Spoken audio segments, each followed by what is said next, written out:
Kaninang umaga pa lang nga guys, nagulat ako dito kasi may nakita ko. Muntik pa akong mapatalon at mapasigaw dito sa pinaghaharbisan ko ng munggo. Bigla siya kasing nandyan kanina. Gulat na lang ako bigla. Nakita ko siya dyan. May nagbabantay pala talaga dito sa gulayan ko.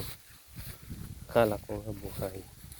Yun pala, pinagbalatan na lang niya. Ayan siya guys, oh. Sa tingin ko dito, kwan ito, Philippine Cobra, o di kaya yung tawag dito sa amin, karasaan. Ayan, oh. Pumasok siya dyan.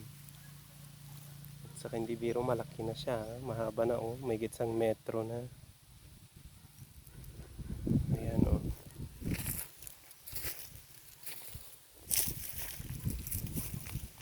Mahaba na siya. Mahigit 1 metro na. Pumasok siya sa butas na yan. Siya sigurong nagbabantay dito sa taniman ko ng munggo at sa kasitang. Ayan, oh.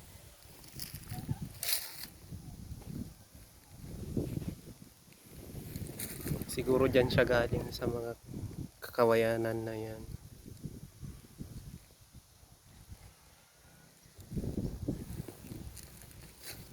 Malago pa kasi siya guys, marami pang napipitas. Kaya gulat na gulat ako kanina, ba't nandyan? Talaga dito siguro baka malapit lang dito yung pinamamahayan niya. Ayan, oh. May gitsang metro na siya. Malaki na. Mas malaki pa sa braso ng bata na ito guys.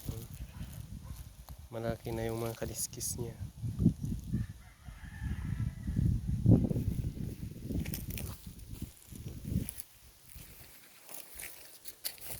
Thanks for watching.